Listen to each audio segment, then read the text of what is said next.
Well, it wasn't just the budget that the State House passed in the early morning hours Saturday. They also advanced legislation concerning the utility Ameren, and still some unanswered questions as to what other types of utility regulations are going to be imposed. But during a debate about a bill concerning Ameren, you had State Representative Chris Miller get up and share some of his thoughts on the whole idea of climate change. And here's what he had to say. His comments in most of his comments that he made. Here's Representative Chris Miller on the House floor late Friday heading into Saturday morning. You know, I work outside every day. I work in the environment. You know, it's 100 degrees in the shade and 90% humidity. I don't sit around and whine about it being hot. When it's a winter time and I'm out feeding the cows and it's 20 below zero, I'm not whining about it being cold. And we've created a complete myth that is destroying the economy in Illinois and eventually will destroy the economy in the United States of America if we continue down this rabbit trail. You know, before CEJA happened, myself, Representative Hallbrook, Representative Calkins, we actually went on the energy tour. And we visited the Prairie State campus. We visited Hamilton Coal. We visited the nuclear power plant in Clinton. We visited the wind farms. We visited the solar fields. And we made a decision based on information and not our emotions or how we feel. I know one of the things that we found out at these energy-producing plants that everyone was running about almost 100% capacity.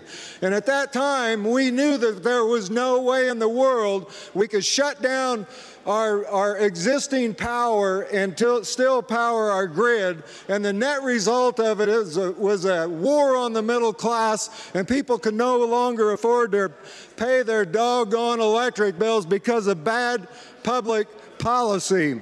I know one thing about it. For the last 69 years, we've had a climate crisis, and we've gone from one thing to the other. When I was a kid, we had global cooling. We're going to have the great freeze out, and 4 billion people were going to die. And then we went to global warming, where the earth was going to turn into a frying pan, and we were all going to burn up. And now we're on this myth we call climate change, and now we're all going to change to death. One of the common threads that links all of these ideas together is none of it ever happened, and guess what? None of it is ever going to happen. We aren't going to be destroyed by CO2, and I would suggest that probably most of the people in this body don't even know what carbon dioxide is. Here's a good dose of it.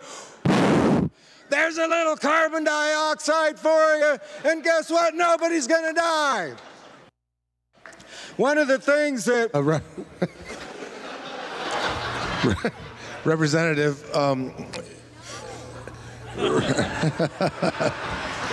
Representative Wilhauer gives you 3 minutes. Go ahead. But anyway, does anybody know how much carbon dioxide is in the entire globe? And I guess probably nobody can answer that question. There's 0.04% of the entire world atmosphere is made up of carbon dioxide.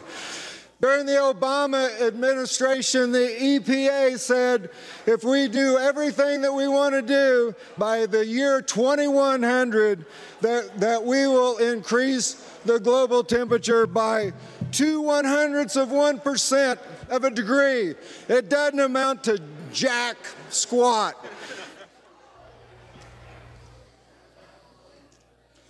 There's one thing that I know is that in sound science, your observation dictates your conclusion.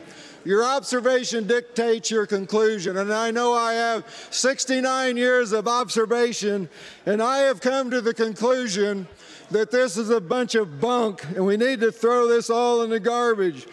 One of the things that I understand is I understand earth science as a farmer. And there's a great mechanism that we call photosynthesis. It's an incredible way that we clean up the atmosphere. Guess what? millions of acres of green leafy plants that absorb carbon dioxide and produce oxygen. It's amazing, it's incredible. Another thing it takes out of the atmosphere is sulfur.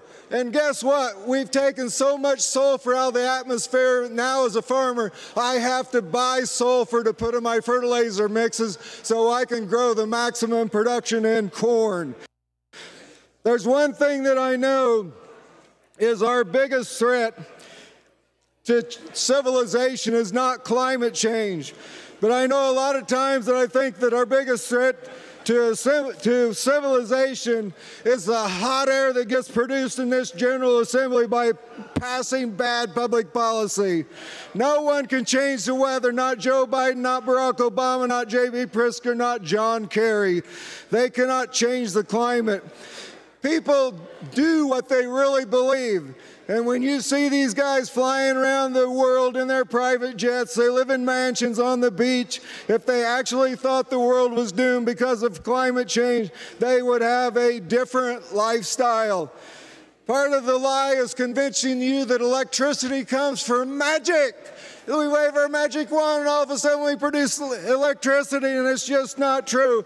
We're not having a climate crisis, but what we are having is we are having a crisis of common sense. And the only way, we're on the Fourth Amendment to this bill, and the only way to fix it is to have Amendment number 5 and throw CJA in the garbage and start over. Thank you, Mr. Speaker. So it's State Representative Chris Miller, obviously very passionate and getting a laughter from all in the chamber early Saturday morning when they went to go pass this measure that apparently gives Ameren more control over high voltage lines. But apparently, even though it has bipartisan support, passed both chambers, Governor J.B. Pritzker announcing he may indeed veto this bill. But does that address any of the concerns that Miller brought up there about the CO2 and all the controls to try to control CO2? And is it really kind of naivete of legislators seeing that they have some kind of control over the weather? Or over the climate possibly changing. So interesting to hear those comments, but also interesting is, what didn't advance at the State House, and that is ethics concerning some of the headlines that popped out of the ComEd 4 trial. So, while we're looking at maintaining some controls over utilities in their electric generation, the state has a policy of ending coal-fired power plants by 2040 while bringing about more electric vehicles. How that's going to work with the impacts on the energy grid still have yet to be seen. They did, however, lift the nuclear moratorium. It's still yet to be seen if the governor's going to sign that. But what about the ethics involved in all of this, especially concerning the ComEd 4 verdicts that came out, guilty across the board? Was there anything done on ethics? So we'll hear a little bit of Republican State Representative Ryan Spain next about his concerns that the legislature really just dropped the ball on advancing any meaningful ethics reforms at the Illinois State House. So stay tuned. We'll get to that next here with Springfield's Morning News. I'm Greg Bishop on 92.7 WMAY. Springfield's... We heard comments from State Representative Chris Miller talking about a bill concerning Ameren, and that was dealing with high energy lines, and he really blasted the narrative of climate change. I think the most interesting part's like he doesn't think most people know what CO2 is, and then he goes, here's some... blows into the microphone and says nobody's going to die. But that was a fun speech to hear, and of course the interaction with the members of the House early Saturday morning when that legislation was brought up, or I think it was late Friday night. Either way, they went all the way into about 3 o'clock Saturday morning before they passed the budget. But during the budget debate, another utility issue was raised, and that was about ethics and whether or not the legislature is going to advance ethics reforms, and that's something that State Representative Ryan Spain said he just did not see come out of the state legislature. So here's some of what he had to say about the lack of ethics reforms coming from the State House.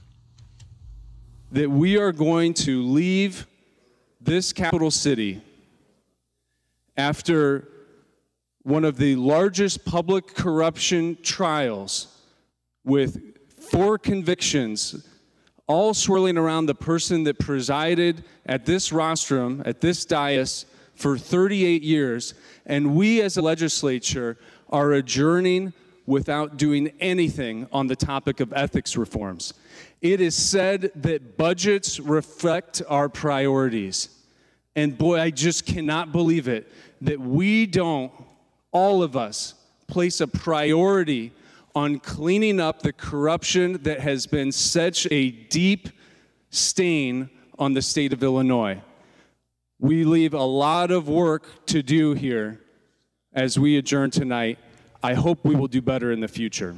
Thank you. So, no real ethics reforms stemming from the ComEd 4 trial, which led to guilty verdicts, and that's a complaint that Republicans have. But they did pass some ethics reforms. When it comes to red light cameras, we saw a slew of individuals snagged from the State House and from local governments, especially in the Chicago suburbs, of people taking bribes from the red light camera industry.